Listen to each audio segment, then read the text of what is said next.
sides to the story, there's only one side to the facts. Welcome to the Brian Mudd Show, and thank you for listening.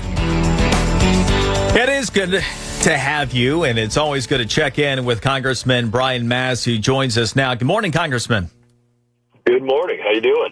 Well, don't get tired of winning, and we've seen a fair amount of it coming out of the administration. I know you're proud of a lot of what was accomplished with the One Big Beautiful Bill Act. If you want to highlight just a few of the things there that you think matter right now, especially for those of us in Florida. Yeah, I mean, this is largely a tax bill. So this is you and I are going to have a tax conversation right now. To put it in a very simple term, though, if you're driving to work right now, you keep more money in your pocket because of the big, beautiful bill. And to give some examples, right, the tax brackets are lower. Where you used to pay 15% in taxes, now you pay 12% in taxes. And if you're a Democrat and you voted against this bill, you're saying, well, we want people to pay more. Or where you used to pay 25% in taxes, say $40,000 to $60,000, now you're paying 22%, right? Or where you used to pay 28%, now you're paying 24%. All of those levels are permanently lower because of a bill Republicans wrote and Democrats refused to vote for, right? Now, if you're going to work as a bartender, maybe not a bartender at this time in the morning, maybe wait staff somewhere, but if you work as a bartender or wait staff or you work for tips somewhere, right? President Trump wanted no tax on tips. So the first $25,000, no tax on those tips. So you go to work tonight, you're a bartender, you make $25,000 in tips, you're not paying tax on that. Overtime, you're not paying tax on $12,500 of overtime. And Social Security, we doubled the standard deduction. If you're a married couple on Social Security, you're basically going to have in total about $36,000 of total write-off before you're paying a dime of taxes on Social Security. And those are just those things. It doesn't even get into the small business stuff and everything else. It was a great bill. If you go to work, like I said, that's the bottom line. You go to work, you walk away with more money in your pocket. Yeah, it's a good takeaway. And, kind of segueing off of that, there's an open conversation right now about tariff revenue and whether that revenue should be applied towards debt and deficit spending or whether it should be issued as a rebate to Americans. Where do you come down on that? So let's broaden the conversation beyond, just tariff revenue and talking about debt and deficit in total.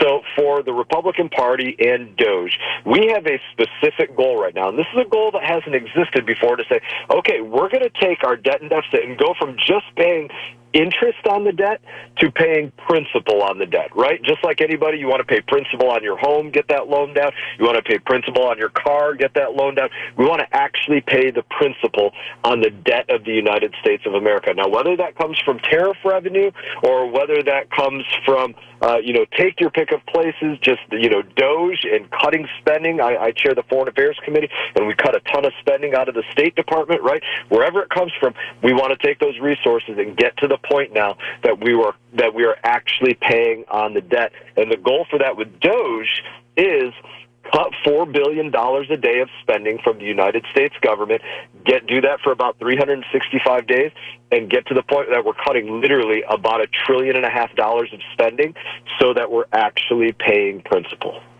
So there is some math at a certain level, especially if interest rates were to come down, which they should. We saw the run rate on inflation at 1.9% during the 6 full months of Trump's presidency with yesterday's Consumer Price Index report, 2.7 when you factor in the other 6 months of Biden's term.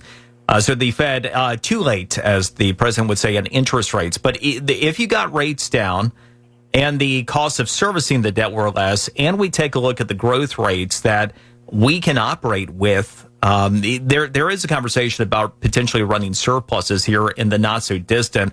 Is that part of what you're banking on, along with your conversation about continuing cuts? Yeah, so I came into Congress back in 2017. That's when we did the first tax cuts bill, the Tax Cuts and Jobs Act. And Democrats said, oh, this is just a tax cut for the wealthy. It was a tax cut for everybody at every income level, which I couldn't be more proud of. But they said, oh, well, this is going to, there's not going to be as much tax that came in. The tax rolls actually had greater receipts, even though we cut people's taxes, because the economy grew. There was a larger pie that was being taxed, but everybody was being taxed less on their piece of the pie.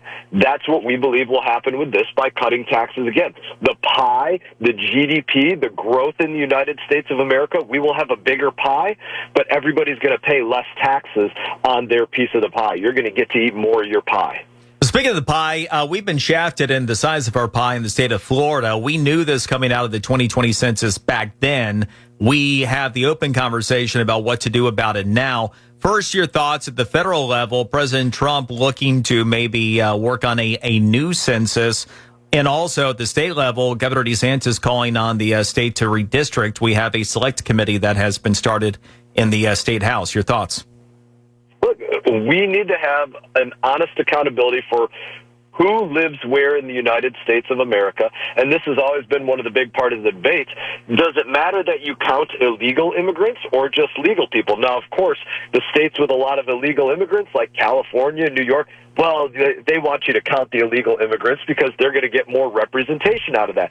Now that President Trump has come in, cracking down, getting people out of this country that are here illegally, overstayed their visas, or just crossed the border illegally, it is time to have a real census that actually reflects the people legally living in America, and then have that representation per state. So I'm all for having a new census and having the redistricting that accounts for where are the actual centers of population or where are they not. That's an honest electoral process for the United States of America, and I think it couldn't be better.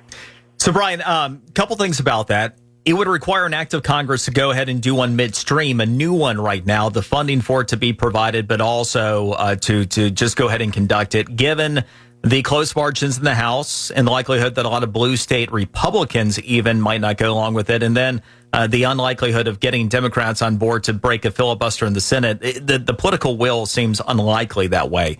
What about, is there a potential to correct the data from the 2020 census? Florida's AG James Uthmeyer this week seems to be hinting at that. A mathematical method that had never been used to calculate census data was used in 2020 called deferential privacy. Could we go back and just use the same data and potentially correct it at the Commerce Department? There's definitely a potential that you could do that, and there's a potential that we could move something legislatively, right? Both of those, there's what's possible and there's what's probable, I always say. Now, you talked about the probability going through the House of Representatives, slim margins, some Republicans that are in blue states like California and New York, maybe they don't want to agree to that. This is what I would say about that. For everything that we've been doing along the line, whether it be passing appropriations or doing the big, beautiful bill or, securing the southern border, things like that, it has been tight. And sometimes we've had to do the vote even multiple times because it failed the first time and then we get it through the second time. And the point that I'm simply making is much of the hurdles that we've had, we continue to get the job done. We continue to get these big bills over the finish line and deliver to the American people what we promised. And so even with this, absolutely, it would be a difficult lift to move doing another census, but I have a lot of confidence in the fact that we continue to get these things over the line.